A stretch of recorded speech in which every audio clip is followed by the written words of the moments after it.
Hello, welcome to the Kidney Kitchen. Today I'm going to be making lemonade scones. Not something that I've made before, not something I'm familiar with. A bit out of my comfort zone really, but I was given this recipe by a kidney nurse, and he'd made them for some patients where he works and some staff, and apparently they go down a treat. So I thought we'd give it a go here.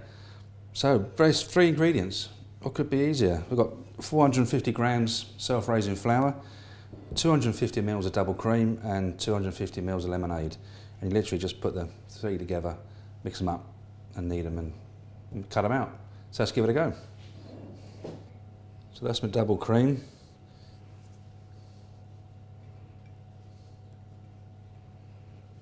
And now for my lemonade.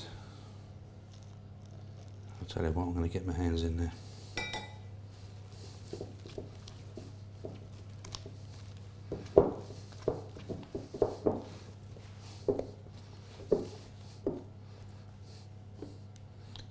Just a little bit of flour.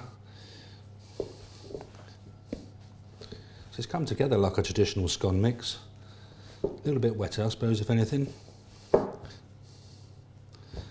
of a messy job, but I'm sure it's going to be worth it. I'm just going to dust my table with a bit of flour before I tip them out.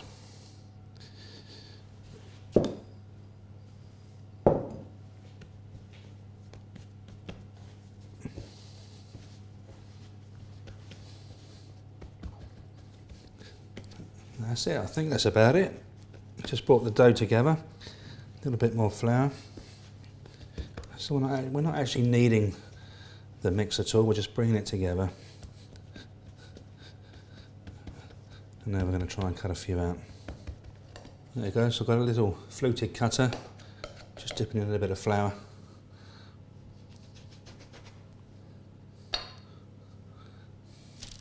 Onto my greased baking tray, bit of baking parchment, and we'll cut them out. Just give them a little pat down there. Looks like we're going to get about 10 or 12 scones, I think, out of this mix. So it's a nice amount if you're having some people around for a bit of cream tea.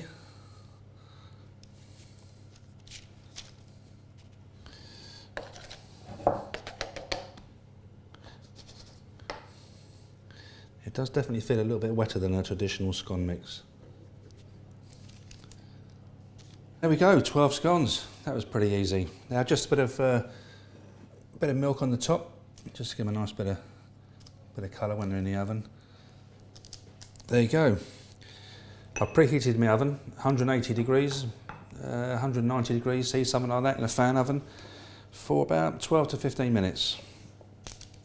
So the recipe has it.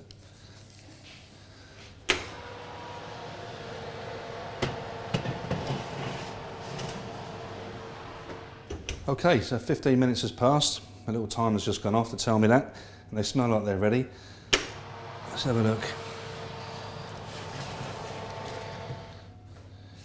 They actually do look pretty good. I'm just going to give those a few minutes just to cool down before we serve them, because you don't want your cream and your jam all melting all over the scones. So a few minutes to cool down.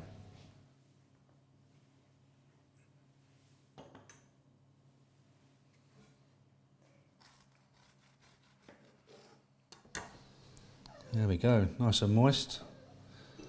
Lovely. Now I've just got to invite Nick, the dietitian, with us today. This is probably the most controversial dish we've ever done, because Nick's from Devon and we're from Cornwall. We put the jam and cream on differently, Nick, don't we? Well, I'll tell you what, you do it your way, I'll do it mine. You crack on, fella. Go ahead. So these are great little scones, aren't they? They are.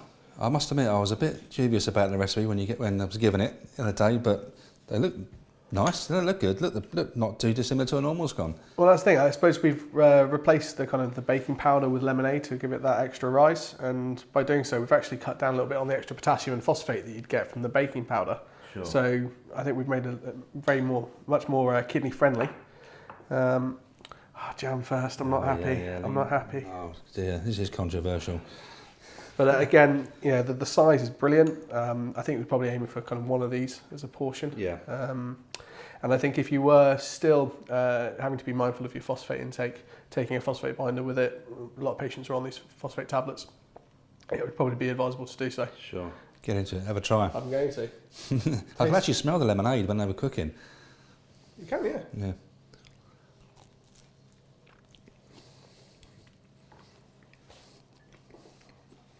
Always tastes better with the cream puff.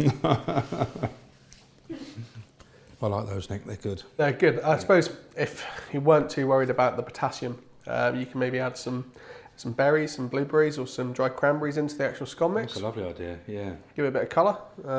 Could you use anything else apart from the clotted cream? Could you creme fraiche or something like that could you use? Absolutely, you can use creme fraiche, and there's a lot of new products on the market, kind of like oat type creams and kind of soya-based products, which actually would be a good kind of lower potassium, lower phosphate alternative. Sure. So, I did see some of that in the shop, that oaty cream, like a clotted cream almost, isn't it? Yeah. It's not quite as thick as a clotted cream, but it tastes pretty good. Good, I'll try some. Brilliant, I'm glad you like them. Brilliant, thank you very much. Controversial end of the day. Thank you.